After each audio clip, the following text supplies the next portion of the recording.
Hi ladies, welcome back to my channel. I thought today that I'd just share some basic tips on how to look youthful with makeup when you have mature skin. I'm 57 years old and I have oily to combination skin. So I just thought that I'd walk you through the steps that I take whenever I'm just looking for an easy everyday makeup look. Don't get caught up in the products that I'm using. If you have a favorite product, use that. I'm just, showing you the products that I like, and I like them because I know that they work well on my skin. I've tried lots of products and some just don't work that well with oily, mature skin. They settle in my big pores, or, a lot of makeup tends to oxidize on me.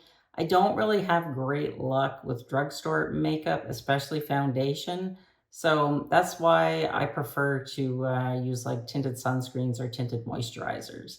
So let's get into this makeup look. I believe that the secret to really nice looking makeup begins with skincare, and it's really important to exfoliate because you want to get rid of any peach fuzz that is on your face, and you want to get rid of that top layer, which is basically just dead skin cells, and you want to expose the new healthy glowing cells, and that's one secret on how to get healthy glowing skin. You also want to have a good skincare routine, and you want to be sure to hydrate, protect, and moisturize your skin.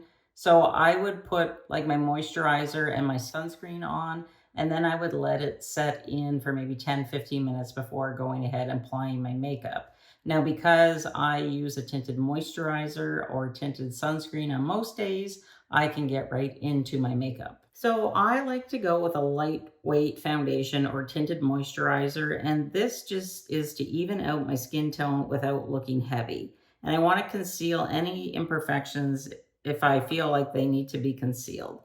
So let's start with the product I'm using today. I'm using the IT Cosmetics Your Skin But Better CC Plus Nude Glow, and it's a color correcting cream. It gives medium coverage, and it's a skin tint, and it has SPF of 40, and the shade that I'm using is light medium. So I do have a few red spots that I want to conceal. I had a procedure done last week where I had some spots burnt off my face and they're still healing. So the concealer that I'm using is by Lancome. It's the Tint Idol Ultra Wear All Over Concealer, and I'm wearing the shade 215.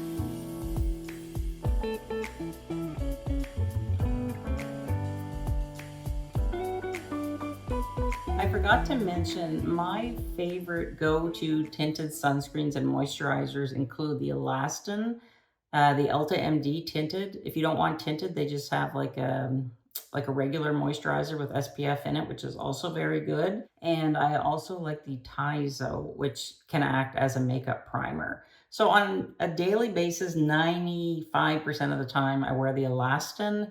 It does have skincare in it as well as sun protection. And I also like the Ulta MD. And if you have a darker skin tone, I noticed that Ulta MD has a second deeper tone. I wasn't aware of that. I'm not sure if it's something new, but I just wanted to point that out. So next are brows, and eyebrows are so essential, especially as we're aging, because our eyebrows become very sparse. They can become light. Most of the time I use the IT Cosmetics Universal Brow Pencil in the color taupe or universal taupe. I'll link everything below and the shades. I'll try to remember to put on the screen. But today I'm using the Benefit Goof Proof Brow Pencil, and the shade is 2.5. I have real difficulty when it comes to putting on my eyebrows, and they're never like perfect. They never end up looking the same. And I think that's pretty fair to say for a lot of women. It's a challenge sometimes when we're older, we have to try and figure out where to put the hair that is missing. So I'm doing my best, and this particular pencil, it's a little darker than what I normally would like. And I find that the IT Cosmetics tip on their eyebrow pencil is a little more micro, whereas this one's a little thicker and slanted. So I think for maybe a beginner, I would say maybe go with the IT Cosmetics, but check both out and, get whatever works the best for you. I like to give a light dusting of powder just to set my CC cream or moisturizer, whatever it is I'm using. And sometimes I'll use a bronzer to do this. And my bronzer of choice is a L'Oreal Lumi bronzer. But today I decided I'd go ahead and use my Hourglass translucent powder. I love this powder. It's so beautiful. It really blurs out my larger pores and it sets my makeup for the day, and it lasts all day until I wash it off in the evening. I really like this particular product for Hourglass. There are a few other products that I've tried and I really do like. And whenever I like a product, I tend to stick with it. Like I don't need 5 different powders. So I have 1 or 2 that I stick with all the time. So normally I like to use the MAC Paint Pot, and the shade that works the best for me is Painterly. I will use that as an eyeshadow primer. You can go ahead and use a primer if you like. I also have those, but I just tend to use the MAC Paint Pot. Most days I'll wear just the Paint Pot by itself, but I thought today, well, let's try this new Hourglass eyeshadow stick that I got in my recent FabFitFun box, and the shade is Voyeur, and it's just a nice,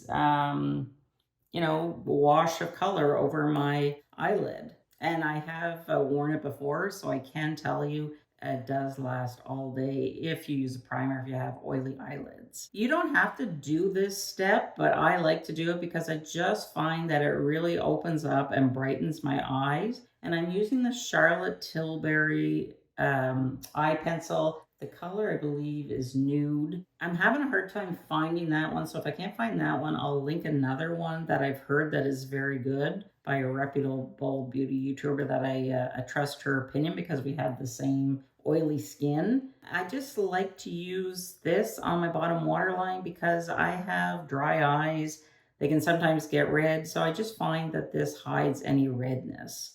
And it just makes my eyes look bright and vibrant. But again, you don't have to do this step. So then for mascara, today I'm using the Merit Beauty Tubing Mascara.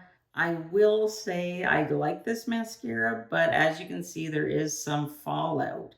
So I just let it dry. Like if it ends up going on my face, I usually end up putting some up on my eyelid, or some will fall like underneath my eye.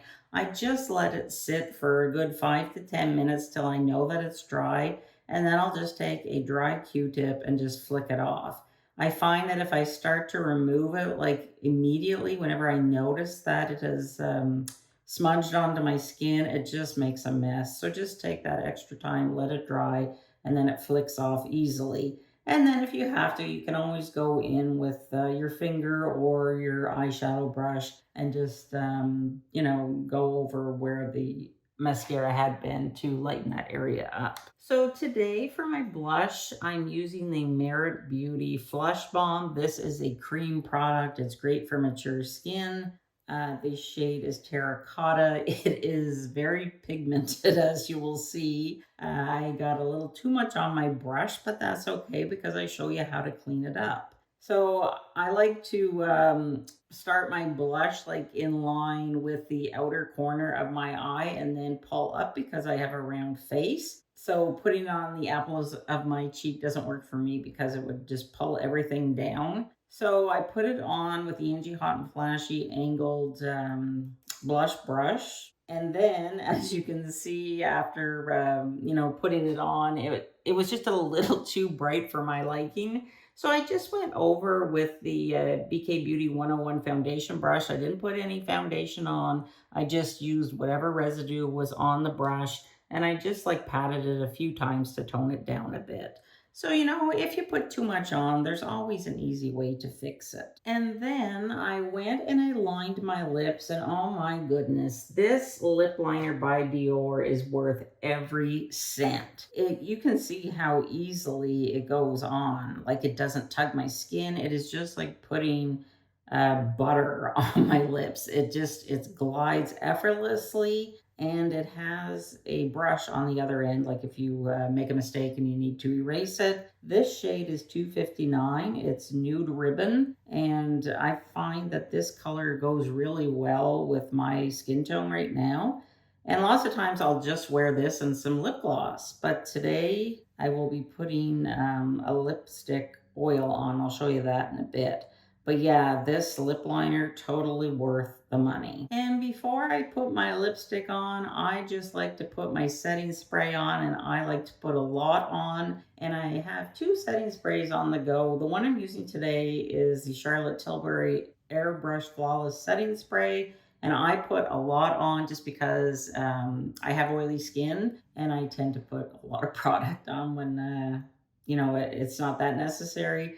The other setting spray that I also like is the Urban Decay, and I'm using the one with the hyaluronic acid watermelon fruit extract. If you've watched any of my makeup videos that I've done in the past couple of months, you would have seen me use that one. But a setting spray, I think, is really important, especially if you have oily skin.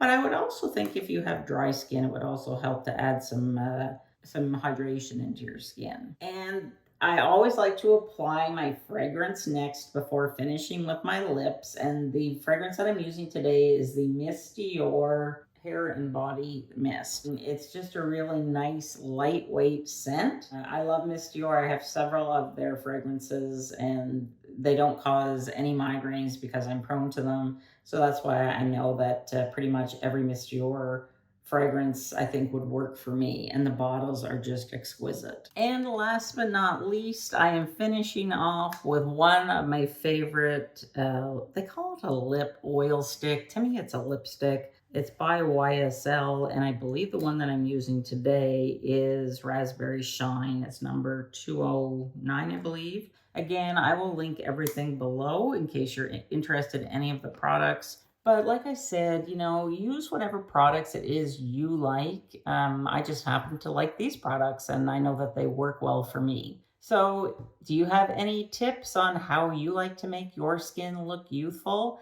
And if you want to see more makeup videos, please let me know in the comments. Give this video a thumbs up, and I would love it if you subscribed. I know that almost 50% of you watching my videos aren't subscribed. I urge you to click that subscribe button. It's 100% free. I'm really trying to get to 100,000 subscribers before the end of this year. I don't know if it's doable or not, but with your help, it might be possible. I just want to get that silver play button because I've been working really hard creating content, and that's just, something that's going to give me some satisfaction. So thanks so much for tuning in today, and I'll see you in the next video. Bye.